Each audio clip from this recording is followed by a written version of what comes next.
अनुपम वर पाने हम आते हैं प्रभु जी, दाता है दयालु बड़े, अपना ले हमें प्रभु जी। अनुपम वर पाने हम आते हैं प्रभु जी, दाता है दयालु बड़े, अपना ले हमें प्रभु जी।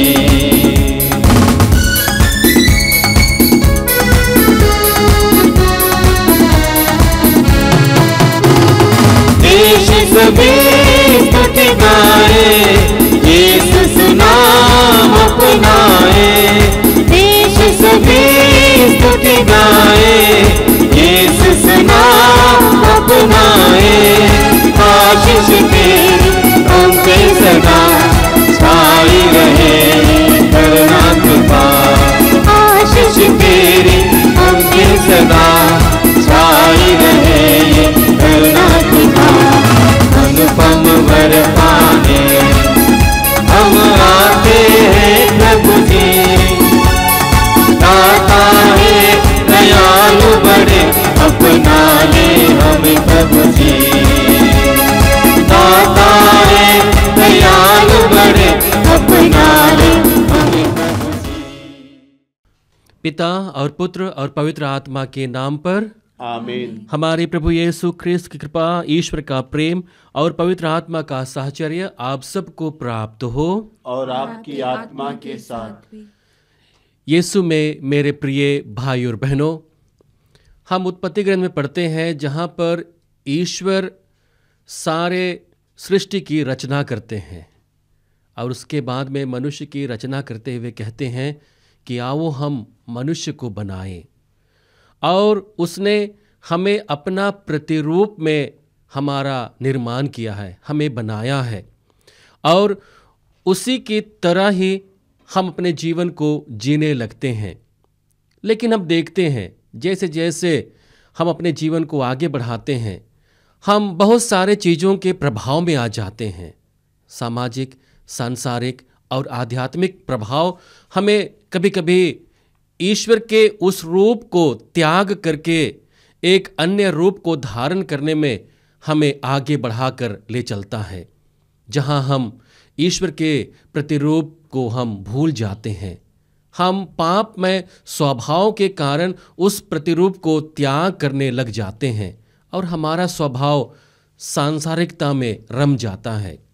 आज के सुसमाचार में हम लोग देखेंगे जहाँ पर प्रभु यीशु एक कुष्ठ रोगी को चंगाई देते हैं, और इस चंगाई के साथ प्रभु न केवल उसे शारीरिक लाभ देते हैं बल्कि उसे समाज के साथ में जोड़ते हैं, उसका मनोबल बढ़ाते हैं। हम भी बहुत बार ऐसे ही चंगाई की कमी में अपने आप को पाते हैं, सांसारिकता में अपने आप को पाते हैं, पाप में अपने आप को पाते हैं। आज विशेष रूप से इस मिस्सा पूजा बलिदान के द्वारा प्रभु हमें यह बल देने की योजना बना रहा है, जहां पर हम ईश्वर के साथ और मानव समुदाय के साथ एक नए सृष्टि को बना सके, जहां पर प्रेम हो, जहां पर सद्भाव हो, जहां पर मेल मिलाप हो। तो आइए इस पवित्र यूखरिस्ती समारोह में भाग लेने से पहले हम अपने आप के विचारों को देखें, अपने भावनाओं को देखें, अपने हृदय की गहराई में जाकर उसे झांकने की कोशिश करें। यदि हमारे जीवन में कोई त्रुटियां हैं, कमियां हैं, पाप में स्वभाव है, तो उसके लिए प्रभु से क्षमा की याचना करें और दया याचना का गीत गाएं। दया करो प्रभु हे मेरे नाथ, कृपा करो प्रभु हे मेरे नाथ। दया करो प्रभु हे मेरे नाथ, कृपा करो प्रभु हे मेरे नाथ। तुम्हारी करुणा प्रेम शांति मेरे सारे पाप हरे। तुम्हारी करुणा प्रेम शांति मेरे सारे पाप हरे। मेरे ईश्वर मुझे बचाओ, मेरे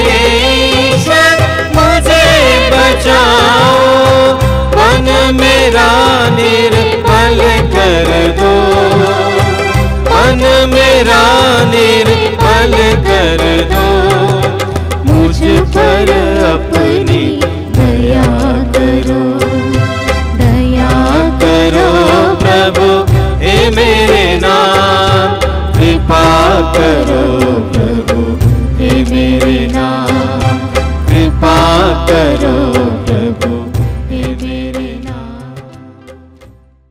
प्रभु हमसे प्यार करते हैं और इसका प्रमाण यह है कि वह हमारे सारे पापों को धो डालता है। आइए प्रभु के उसी प्यार से ओतप्रोत होकर हम प्रभु का धन्यवाद करें और महिमा का गीत बड़े हर्षोल्लास के साथ में गाएं। परमेश्वर की महिमा स्वर्ग में होवे, ऊपर शांति सुजन पावे। परमेश्वर की महिमा, तेरी प्रशंसा तेरी पूजा तेरी आराधना तेरी महिमा, तेरा गुणगान होवे सदा, तेरा गुणगान होवे सदा। परमेश्वर की महिमा, प्रभु परमेश्वर स्वर्ग के स्वामी, तू बलशाली पिता हमारे, तेरा गुणगान होवे सदा, तेरा गुणगान होवे सदा। परमेश्वर की महिमा, यीशु मसीह तू संत ईश्वर के फलित में हमें भर लेते, सुन ले विनती हमारी सदा, सुन ले विनती हमारी सदा। परमेश्वर की महिमा, तू ही पावन तू ही प्रभु, पिता के दाए तू विराजमान, पावन आत्मा संग समाए, तेरी महिमा होवे सदा। परमेश्वर की महिमा स्वर्ग में होवे, ऊपर शांति सुजन पावे। परमेश्वर की महिमा। हम प्रार्थना करें। हे ईश्वर, ऐसी कृपा कर कि हमारा मन आध्यात्मिक वस्तुओं में लगा रहे और हम तेरी इच्छा स्वीकार कर वचन तथा कर्म से तुझे प्रसन्न करते रहें। हम यह प्रार्थना करते हैं अपने प्रभु और तेरे पुत्र यीशु ख्रिस्त के द्वारा, जो तेरे तथा पवित्र आत्मा के संग एक ईश्वर होकर युगानुयुग जीते रहते और राज्य करते हैं। आमीन।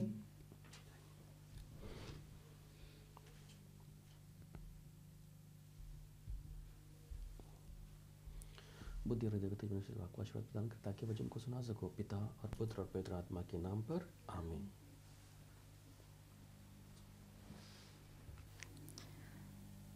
पहला पाठ लेवी ग्रंथ अध्याय 13 पद संख्या 1 से 2, 45 से 46 तक।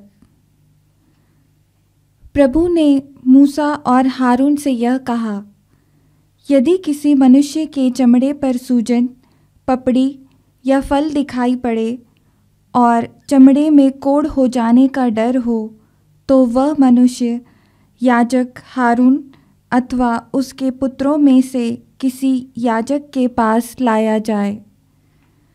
कोढ़ी फटे कपड़े पहन ले, उसके बाल बिखरे हुए हों, वह अपना मुंह ढक कर अशुद्ध अशुद्ध चिल्लाता रहे। वह तब तक अशुद्ध होगा जब तक उसका रोग दूर ना हो। वह अलग रहेगा और शिविर के बाहर निवास करेगा। यह प्रभु की वाणी है। ईश्वर को धन्यवाद। तेरे हाथों को पकड़ा रहूंगा, प्रभु तेरे वचनों में चलता रहूंगा। मैं तेरे हाथों को पकड़ा रहूंगा, प्रभु तेरे वचनों में चलता रहूंगा।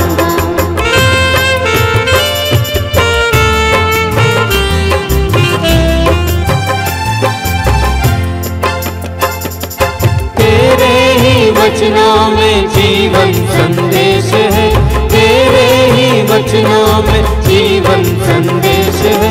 मैं तेरे हाथों को पकड़ा रहूंगा, प्रभु तेरे वचनों में चलता रहूंगा। मैं तेरे हाथों को पकड़ा रहूंगा, प्रभु तेरे वचनों में चलता रहूंगा। तेरे ही वचनों में मुक्ति संदेश है, तेरे ही वचनों में मुक्ति संदेश है। मैं तेरे हाथों को पकड़ा रहूंगा, प्रभु तेरे वचनों में चलता रहूंगा। मैं तेरे हाथों को पकड़ा रहूंगा, प्रभु तेरे वचनों में चलता रहूंगा। दूसरा पाठ कुरिन्थियों के नाम संत पौलुस का पहला पत्र, अध्याय 10 पद संख्या 31, अध्याय 11 1।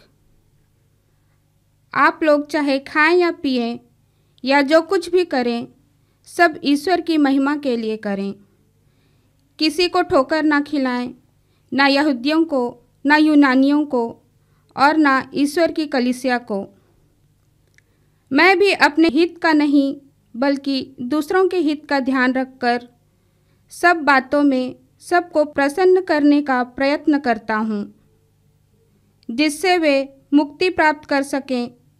आप लोग मेरा अनुसरण करें, जिस तरह मैं मसीह का अनुसरण करता हूँ।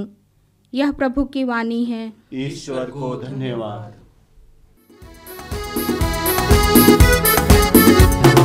Hallelujah hallelujah hallelujah hallelujah hallelujah hallelujah hallelujah hallelujah hallelujah hallelujah hallelujah hallelujah hallelujah. दिल में मेरे आपको यीशु मेरे स्वामी, मेरे दिल को तू निर्मल कर दे स्वामी। दिल में मेरे आपको यीशु मेरे स्वामी, मेरे दिल को तू निर्मल कर दे स्वामी, निर्मल कर दे स्वामी। Hallelujah hallelujah hallelujah hallelujah hallelujah hallelujah hallelujah hallelujah hallelujah hallelujah hallelujah hallelujah hallelujah. प्रभु आप लोगों के साथ हो और आपकी आत्मा के साथ। संत मार्कुस के अनुसार पवित्र सुसमाचार। हे प्रभु तेरी महिमा हो। अध्याय 1 वाक्य संख्या 40 से लेकर 45 तक। एक कोढ़ी यीशु के पास आया और घुटने टेक कर उनसे गिड़गिड़ाते हुए बोला, आप चाहें तो मुझे शुद्ध कर सकते हैं। यीशु को तरस आया, उन्होंने हाथ बढ़ाकर यह कहते हुए उसका स्पर्श किया, मैं यही चाहता हूँ, शुद्ध हो जाओ। उसी क्षण उसका कोढ़ दूर हुआ और वह शुद्ध हो गया। यीशु ने उसे यह कड़ी चेतावनी देते हुए तुरंत विदा किया, सावधान, किसी से कुछ न कहो। जाकर अपने को याजकों को दिखावो और अपने शुद्धिकरण के लिए मूसा द्वारा निर्धारित भेंट चढ़ावो, जिससे तुम्हारा स्वास्थ्य लाभ प्रमाणित हो जाए। परंतु वह वहां से विदा होकर चारों ओर खुलकर इसकी चर्चा करने लगा। इससे यीशु के लिए प्रकट रूप से नगरों में जाना असंभव हो गया और वह निर्जन स्थानों में रहने लगे। फिर भी लोग चारों ओर से उनके पास आते थे। यह प्रभु का पवित्र सुसमाचार है। हे ख्रिस्त तेरी स्तुति हो। यीशु में मेरे प्रिय भाई और बहनों, मनुष्य एक सामाजिक प्राणी है और सामाजिक प्राणी होने के नाते उसका विकास एक समाज में ही निहित रहता है। मनुष्य समाज में रहते हुए मानसिक रूप से, आध्यात्मिक रूप से और शारीरिक रूप से अपने विकास को प्राप्त करता है। यदि किसी मनुष्य को समाज से बहिष्कृत कर दिया जाए, निकाल दिया जाए, तो संभवतः वह बहुत दिनों तक जीवित नहीं रहेगा, क्योंकि वह अन्य समाज के लोगों से जुदा हो जाता है। हम आज के दोनों पाठ में देखते हैं, पहले पाठ और सुसमाचार में देखते हैं, जहां पर एक ऐसी व्यवस्था के बारे में हमारे सामने बातों को रखा गया है जहां पर लोग अशुद्ध होने के कारण मनुष्य समुदाय से अलग हो जाते थे, उन्हें अलग रखा जाता था और उन्हें एक हिदायत दी जाती थी, चेतावनी दी जाती थी, और इस प्रकार से उस रोगी को मनुष्य से अलग अपने जीवन को बिताना पड़ता था।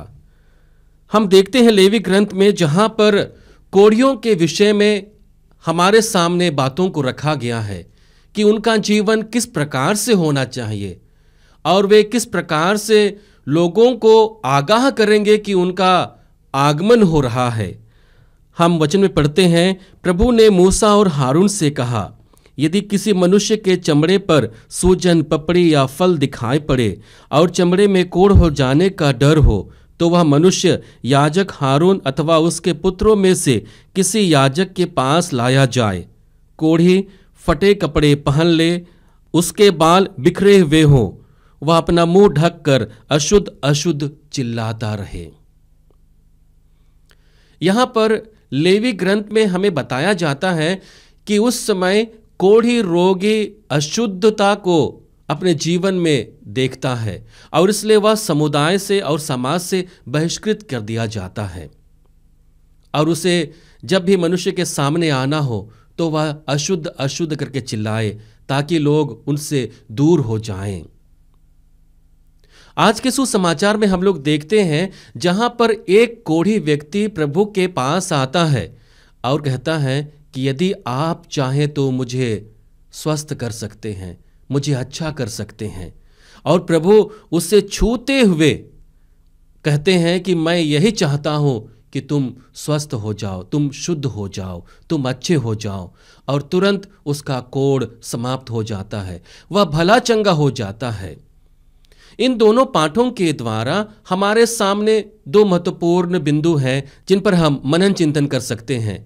पहली बात है, प्रभु यीशु ना केवल हमें शारीरिक रोग से मुक्त करता है, बल्कि वह हमें समुदाय से और एक ऐसे बृहद समुदाय से जोड़ता है, एक ईश्वरीय समुदाय से जोड़ता है जहां पर हम सभी के साथ एक हो जाते हैं। हम देखते हैं कि जो लोग कोढ़ से ग्रसित होते हैं उन्हें ना केवल शारीरिक कष्ट को सहना पड़ता है, बल्कि इसके विपरीत, इससे अधिक, कहीं अधिक उन्हें सामाजिक अलगाव को सहना पड़ता है। उनका समाज से कोई नाता नहीं रहता है, वे समाज से अलग हो जाते हैं, और यह बहुत पीड़ादायक होती है, यह बहुत कष्टदायक होती है। यीशु उस अवस्था को समझते हैं, भली भांति जानते हैं, इसलिए जब वह कोढ़ी यीशु के पास आता है तो यीशु उसका स्पर्श करते हैं और उससे कहते हैं कि मैं तुमसे प्यार करता हूं, और प्यार का प्रमाण उसे स्वास्थ्य करके उन्हें देते हैं। इस प्रकार से हम देखते हैं कि प्रभु यीशु न केवल उसे शारीरिक लाभ देते हैं, बल्कि उससे कहते हैं कि जाओ और अपने आप को याजकों को दिखाओ, ताकि याजक लोग तुम्हारे स्वास्थ्य लाभ को प्रमाणित करें और लोगों के बीच तुम्हें स्वीकृति दे, ताकि एक बार फिर से तुम उस समुदाय में जुड़ सको। आज संभवतः हमारे बीच में कुष्ठ रोग कम हो गया है या नहीं रह गया है, लेकिन आज भी हम लोग आध्यात्मिक रूप से, मानसिक रूप से और भावनात्मक रूप से कुष्ठ रोगी बन जाते हैं। जब भी हमारे जीवन में कुछ बुरा होता है, जब भी हम पाप के गर्त में गिर जाते हैं, हमें यह महसूस होने लगता है कि हम समाज से अलग हो गए हैं। बहुत बार हम देखते हैं हमारे गांव घरों में जो व्यक्ति बुराई करता है, जो व्यक्ति थोड़ा बुरा कर जाता है, उससे बाहर कर दिया जाता है, उससे लोग बातचीत करना भूल जाते हैं, उनसे बातचीत करना छोड़ देते हैं, और यही स्वभाव हमारे जीवन को समाज से विलग कर देता है। हम ऐसे अलगाव भरे जीवन को जीने लगते हैं जो हमारे मन को, हमारे हृदय को अशांत कर देता है।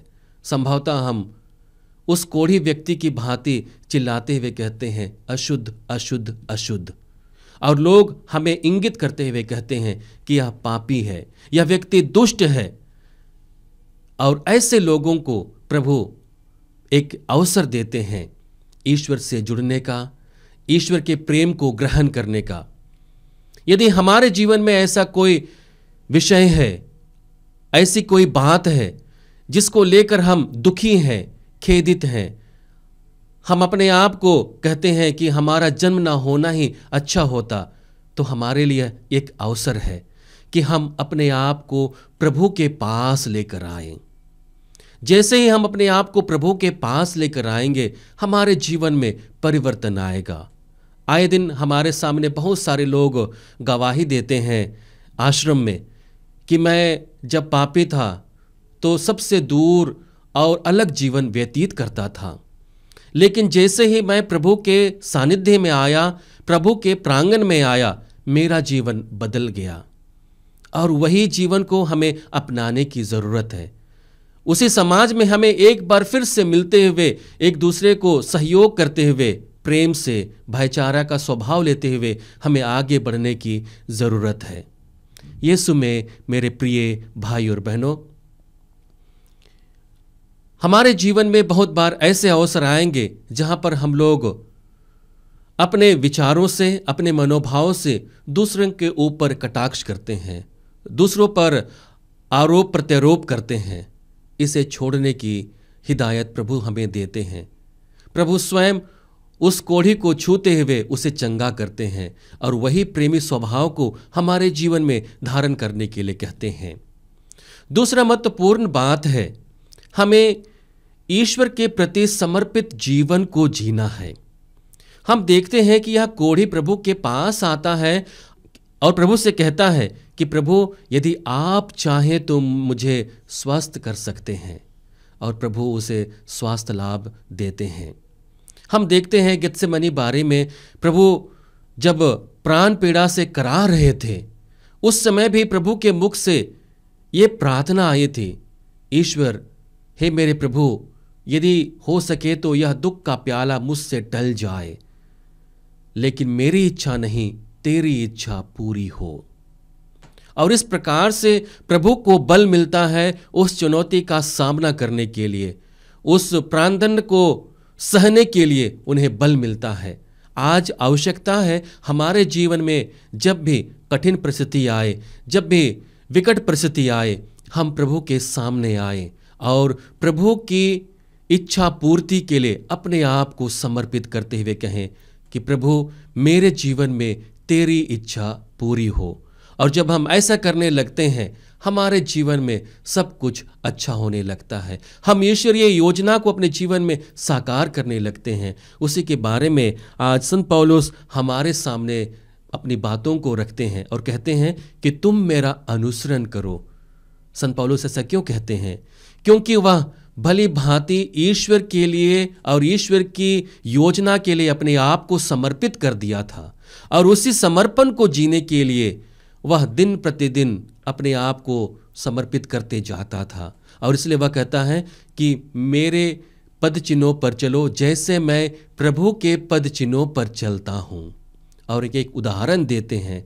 आज हमको ज़रूरत है हम अपने आप के जीवन में एक उदाहरण बनकर आएं, प्रेम भरा जीवन जीकर अन्य लोगों को उदाहरण दे, क्षमा का एक स्रोत बनकर, एक उदाहरण देकर हम अपने आप के जीवन को दूसरों के सामने एक उदाहरण रखें और अपने संपूर्ण जीवन को प्रभु के पावन चरणों में समर्पित करते हुए ईश्वरीय योजना के आधार पर अपने जीवन को जीते हुए हम दूसरे लोगों को भी प्रेरणा का स्रोत दे पाएं। आइए हम इस वरदान के लिए प्रभु से प्रार्थना करें। आइए हम अपने विश्वास को प्रभु में प्रकट करते हुए कहें, मैं सर्वशक्तिमान पिता, स्वर्ग और पृथ्वी, सब दृश्य और अदृश्य वस्तुओं के सृष्टिकर्ता एक ही ईश्वर में विश्वास करता हूँ। मैं ईश्वर के एकलौते पुत्र, एक ही प्रभु यीशु ख्रिस्त में विश्वास करता हूँ, जो सभी युगों के पहले पिता से उत्पन्न है। वह ईश्वर से उत्पन्न ईश्वर, प्रकाश उत्पन्न प्रकाश, सच्चे ईश्वर से उत्पन्न सच्चा ईश्वर है। वह बनाया हुआ नहीं बल्कि उत्पन्न हुआ है। वह पिता के साथ एक तत्व है, उसी के द्वारा सब कुछ सृष्टि हुआ। वह हम मनुष्यों के लिए और हमारी मुक्ति के लिए स्वर्ग से उतरा और पवित्र आत्मा के द्वारा कुंवारी मरियम से देह धारण कर मनुष्य बना। उसने पोंतुस पिलातुस के समय दुख भोगा, वह हमारे लिए क्रूस पर ठोका गया, वह मर गया और दफनाया गया, और धर्म ग्रंथ के अनुसार तीसरे दिन फिर से जी उठा। वह स्वर्ग में आरोहित हुआ और पिता के दाहिने विराजमान है। वह जीवितों और मृतकों का न्याय करने महिमा के साथ फिर आएगा और उसके राज्य का कभी अंत नहीं होगा। मैं पवित्र आत्मा में विश्वास करता हूँ, वह प्रभु और जीवन दाता है। वह पिता और पुत्र से प्रसिद्ध होता है। पिता और पुत्र के साथ उसकी आराधना और महिमा होती है। वह नबियों के मुख से बोला है। मैं एक पवित्र कैथोलिक तथा प्रेरित कलीसिया में विश्वास करता हूँ। मैं पापों की क्षमा के लिए एक ही बपतिस्मा स्वीकार करता हूँ और मृतकों के पुनरुत्थान तथा अनंत जीवन की बाट जोहता हूँ। आमीन। आइए हम प्रभु के पावन चरणों में अपने अपने निजी आवश्यकताओं को, प्रार्थनाओं को, निवेदनों को अर्पित करते हुए प्रभु पर भरोसा करें कि वह हमारी सुधि लेता है, वह हमारे सुनता है। और उसी विश्वास से दृढ़ होकर अपनी सारी प्रार्थनाओं को हम प्रभु के पावन चरणों में समर्पित करते हुए कहें, हे पिता हमारी प्रार्थना सुन, हे पिता हमारी प्रार्थना सुन। हे पिता परमेश्वर, आज हम विशेषकर हमारे संत पिता फ्रांसिस सहित कलीसिया के सभी अगुवाओं के लिए प्रार्थना करते हैं कि वे सुस्वस्थ रहकर अपने जिम्मेदारियों को उदारतापूर्वक खुशी से पूरा कर सके। इसके लिए हम पिता ईश्वर से प्रार्थना करें। हे पिता हमारी प्रार्थना सुन। हे पिता परमेश्वर, समाज के सभी बहिष्कृत, घृणित, अछूत, कोढ़ियों तथा रोगियों के लिए प्रार्थना करें कि वे लोग उनको समझें और अपने बीच स्वीकार कर सकें और उनको उचित प्यार, स्नेह, सहानुभूति और सेवा दे सके। इसके लिए हम पिता से प्रार्थना करें। हे पिता हमारी प्रार्थना सुन। हे पिता परमेश्वर, सभी ख्रिस्तीय विश्वासियों के लिए प्रार्थना करते हैं कि वे अपने विश्वास में दृढ़ रहते हुए एवं सभी बीमारियों से चंगे होकर अपने दैनिक कामों को अच्छी तरह ईमानदारी पूर्वक सेवा और प्रेम से कर सके। इसके लिए हम पिता ईश्वर से प्रार्थना करें।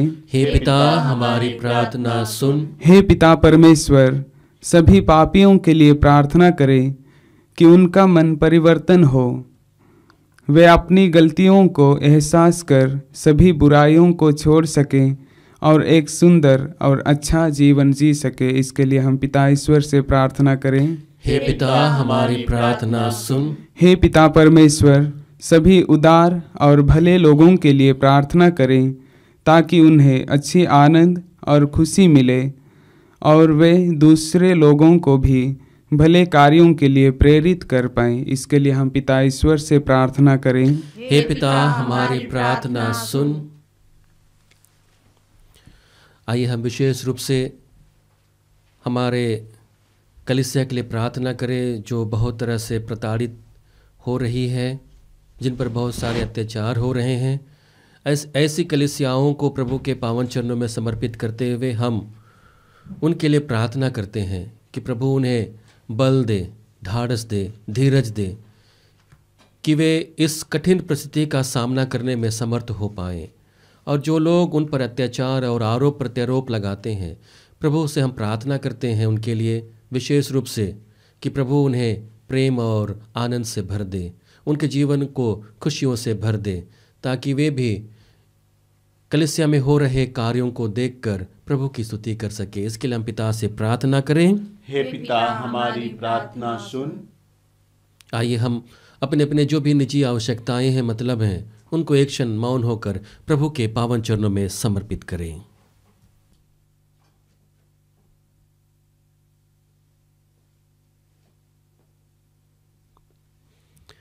हे सर्वशक्तिमान पिता, तू हमारी सारी आवश्यकताओं को जानता है और अपने प्रेम भरे हाथों से हमें सारे वरदान देता है। हमारी इन प्रार्थनाओं पर कृपापूर्वक दृष्टि कर और हमें अपनी आवश्यकता अनुसार आशीष और कृपा से भर दे। हम यह प्रार्थना करते हैं हमारे प्रभु क्रिस्त के द्वारा, आमीन।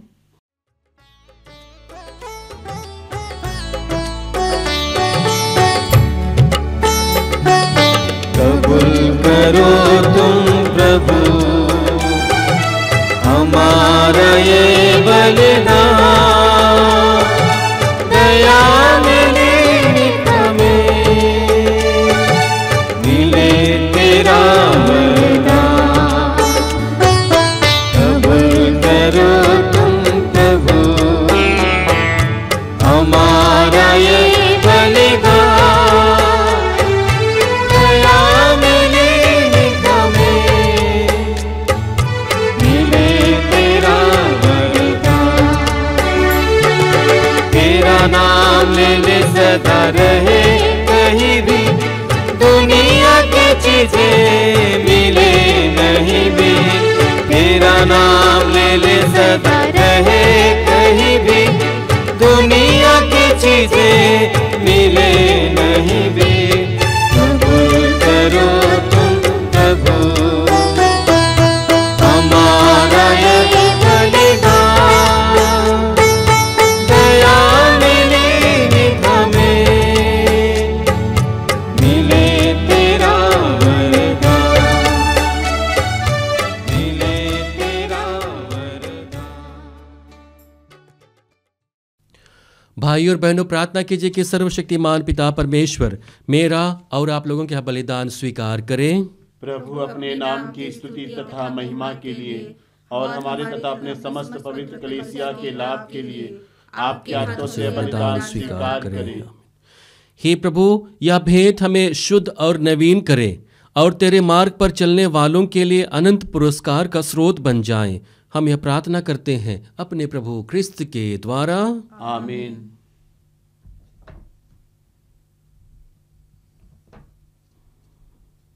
प्रभु आप लोगों के साथ हो और आपकी आत्मा के साथ। प्रभु में मन लगाइए। हम प्रभु में मन लगाए हुए हैं। हम अपने प्रभु परमेश्वर को धन्यवाद दें। यह उचित और न्याय संगत है। हे प्रभु पवित्र पिता सर्वशक्तिमान और शाश्वत ईश्वर, यह वास्तव में उचित और न्याय संगत है, हमारा कर्तव्य तथा कल्याण है कि हम सदा और सर्वत्र अपने प्रभु क्रिस्त के द्वारा तुझे धन्यवाद दें।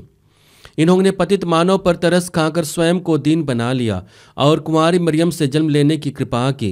इन्होंने क्रूस की यातना सहकर हमें अनंत मृत्यु से मुक्त कर दिया और पुनर्जीवित होकर हमें अनंत जीवन प्रदान किया है। इसलिए दूतों और महादूतों, सिंहासन और साम्राज्य, स्वर्गिक सेनाओं और शक्तियों के साथ मिलकर हम अनंत काल तक तेरा महिमा गान करते हैं। पावन अति पावन प्रभु ईश्वर अखिलेश्वर, पावन अति पावन प्रभु ईश्वर अखिलेश्वर। स्वर्ग धरा के कोने कोने पूजे तेरा नाम, परमेश्वर की महिमा गरिमा पहले तीनों दाम, पहले तीनों दाम।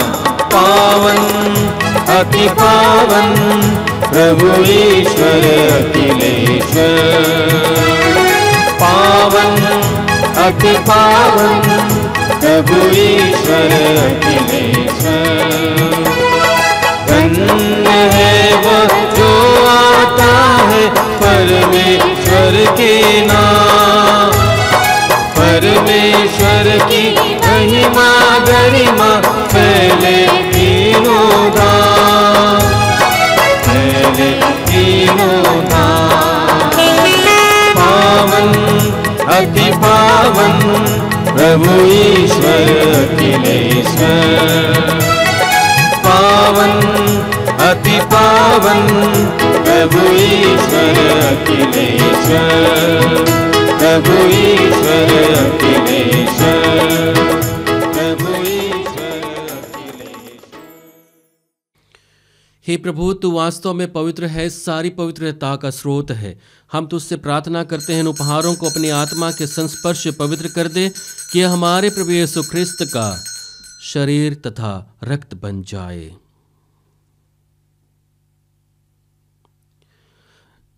जब वे स्वेच्छा से मृत्यु के लिए सौंपे गए, उन्होंने रोटी ली, तुझे धन्यवाद दिया और रोटी तोड़कर उसे अपने शिष्यों को देते हुए कहा, तुम सब इसे लो और इसमें से खाओ, क्योंकि यह मेरा शरीर है जो तुम्हारे लिए बलि चढ़ाया जाएगा।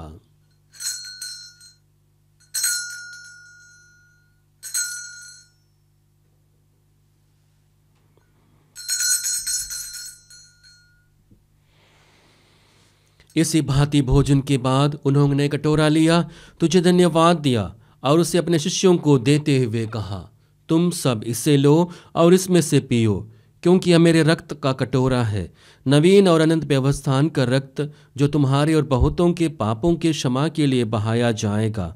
तुम मेरी स्मृति में यह करो।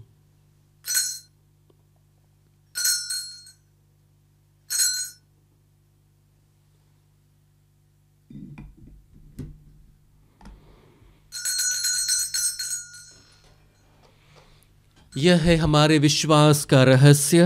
हे विश्व के उद्धार करता, हमारा उद्धार कर। तूने अपने क्रूस तथा पुनरुत्थान द्वारा हमें मुक्त किया है। इसलिए हे प्रभु, हम ख्रिस्त की मृत्यु और पुनरुत्थान की स्मृति में तुझे जीवन की रोटी और मुक्ति का कटोरा चढ़ाते हैं। हम तुझे धन्यवाद देते हैं कि तूने हमें अपने सम्मुख उपस्थित होने और अपनी सेवा करने का सौभाग्य प्रदान किया है। हमारा नम्र निवेदन है कि हम सब ख्रिस्त का शरीर और रक्त ग्रहण करके पवित्र आत्मा के द्वारा एकता के सूत्र में बंधे रहें। हे प्रभु, हमारे संत पिता फ्रांसिस, हमारे धर्माध्यक्ष यूजिन जोसेफ और सभी याजकों के साथ विश्व भर में फैली अपनी कलीसिया सुधीले तथा इसे प्रेम में सिद्ध बना दें। हे प्रभु, हमारे उन भाई बहनों की भी सुधीले जो पुनरुत्थान की आशा में परलोक सिधार चुके हैं, उन्हें और सभी मृतकों को अपने पुण्य दर्शन का सौभाग्य प्रदान कर हम सब पर दया दृष्टि डाल कि हम अनंत जीवन के सौभागी बने और ईश्वर की माता धन्य कुंवारी मरियम, उनके वर धन्य जोसेफ, धन्य प्रेरितों और सब संतों के साथ जो युग युग में तेरे प्रति विश्वस्त बने रहें, तेरी स्तुति और महिमा कर सके तेरे पुत्र यीशु ख्रिस्त के द्वारा।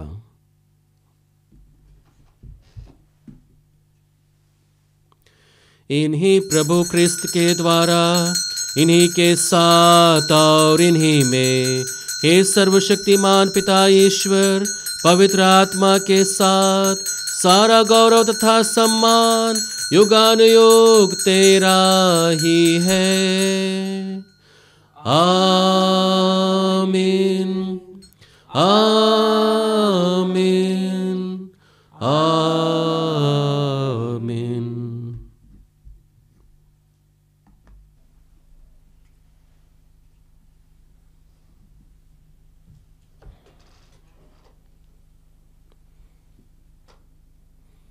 आइए हम प्रभु के प्यार को अपने जीवन में पाया है, उसी प्यार से प्रेरित होकर पूरे समुदाय से मिलकर, पूरे मानव जाति से मिलकर प्रभु को धन्यवाद देते हुए अपनी प्रार्थनाओं को अर्पित करें और वही प्रार्थना को कहें जिसे प्रभु ने हमें सिखाया है। हे हमारे पिता जो स्वर्ग में है, तेरा नाम पवित्र माना जाए, तेरा राज्य आवे, तेरी इच्छा जैसे स्वर्ग में है वैसे इस पृथ्वी पर भी पूरी हो। हमारा प्रतिदिन का आहार आज हमें दे और हमारे अपराध हमें क्षमा कर, जैसे हम भी अपने अपराधियों को क्षमा करते हैं, और हमें परीक्षा में ना डाल परंतु बुराई से बचा। हे प्रभु, हम तुझसे प्रार्थना करते हैं, सभी बुराइयों से हमें बचा और इस जीवन में हमें कृपा पूर्वक शांति प्रदान कर। हम तेरी दया से सदा पाप से दूर और हर विपत्ति से सुरक्षित रहें और उस दिन की प्रतीक्षा करते रहें जब हमारे मुक्तिदाता यीशु ख्रिस्त फिर आकर हमारी धन्य आशा पूरी करेंगे। क्योंकि तेरा राज्य, तेरा सामर्थ्य और तेरी महिमा अनंत काल तक बनी रहती है। हे प्रभु यीशु ख्रिस्त, तूने अपने प्रेरितों से कहा है, मैं तुम्हारे लिए शांति छोड़ जाता हूँ, अपनी शांति तुम्हें प्रदान करता हूँ। तू हमारे पापों पर नहीं, अपनी कलीसिया के विश्वास पर दृष्टि डाल और कृपा पूर्वक उसे शांति तथा एकता प्रदान कर, तू जो युगानुयुग जीता रहता और राज्य करता है। आमीन। प्रभु की शांति सदा आप लोगों के साथ रहे और आपकी आत्मा के साथ। आइए परस्पर प्रेम भाव रखें। ख्रिस्त की शांति। हे ईश्वर के मेमने, तू संसार के पाप पर लेता है, हम पर दया कर। हे ईश्वर के मेमने, जो संसार के पाप पर लेता है, हम पर दया कर। हे ईश्वर के मेमने, जो संसार के पाप पर लेता है, हमें शांति प्रदान कर। हे प्रभु यीशु ख्रिस्त, हम सब तेरा शरीर और रक्त ग्रहण करने वाले हैं। यह हमारे लिए विचार और दंड का कारण न बने, बल्कि तेरे दया से हमारा तन मन स्वस्थ और सुरक्षित रखे। आमीन। देखिए, ईश्वर का मेमना जो संसार के पाप पर लेता है। धन्य हम जो प्रभु के इस बलि भोज में बुलाए गए हैं। हे प्रभु, मैं वैसे योग्य नहीं नहीं हूँ हूँ कि आप मेरे यहाँ आए, किंतु एक ही शब्द कह दें और मेरी आत्मा चंगी हो जाएगी। क्रिस्त का शरीर तथा रक्त हमें अनंत जीवन प्रदान करे। आमीन। में तू आजा प्रभु, दिल में तू बस जा प्रभु, जीवन की रोटी भक्तों की शक्ति, दिल में तू आजा प्रभु,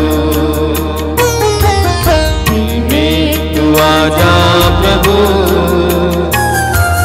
दिल में तू बस जा प्रभु, जीवन की रोटी भक्तों की शक्ति, दिल में तू आजा प्रभु।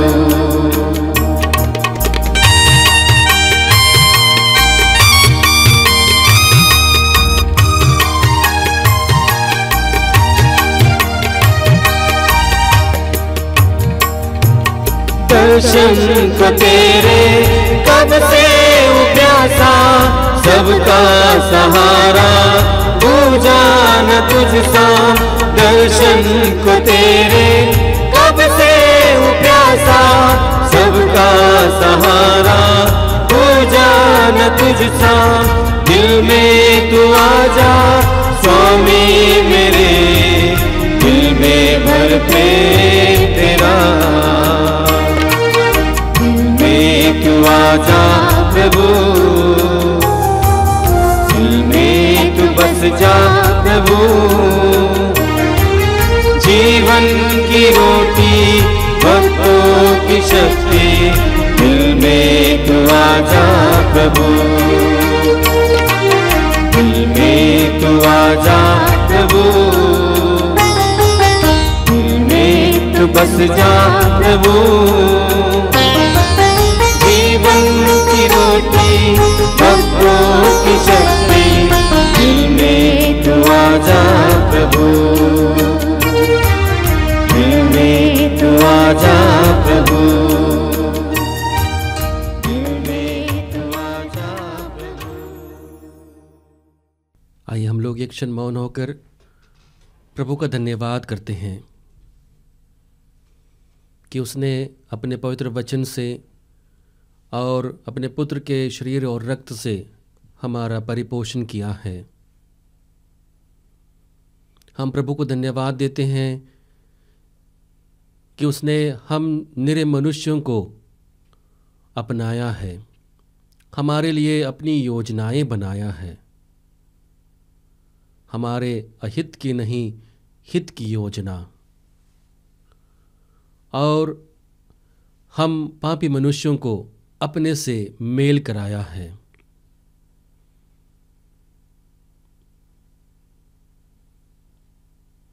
हम प्रभु का धन्यवाद करते हैं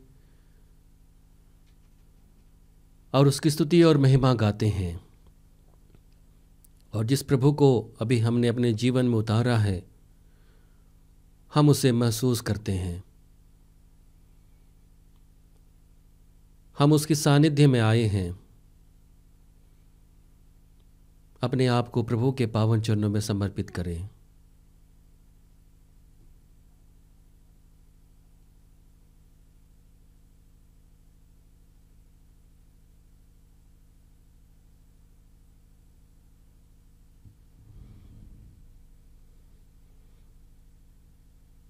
प्रसाद भजन। ईश्वर ने संसार को इतना प्यार किया कि उसने उसके लिए अपने इकलौते पुत्र को अर्पित कर दिया, ताकि जो उसमें विश्वास करते हैं उसका सर्वनाश ना हो, बल्कि वे अनंत जीवन प्राप्त करें। हम प्रार्थना करें। हे प्रभु, तेरी दया से हमने स्वर्गिक भोजन ग्रहण किया है। हम सदा उस भोजन के लिए लालायित रहें जिससे सच्चा जीवन प्राप्त होता है। हम यह प्रार्थना करते हैं अपने प्रभु क्रिस्त के द्वारा। आमीन। प्रभु आप लोगों के साथ हो और आपकी आत्मा के साथ। सर्वशक्तिमान ईश्वर पिता और पुत्र और पवित्र आत्मा आप सबको आशीर्वाद प्रदान करें। आमीन। हम सब विदा लें, ईश प्रेम में अपना जीवन बिताएं। ईश्वर को धन्यवाद।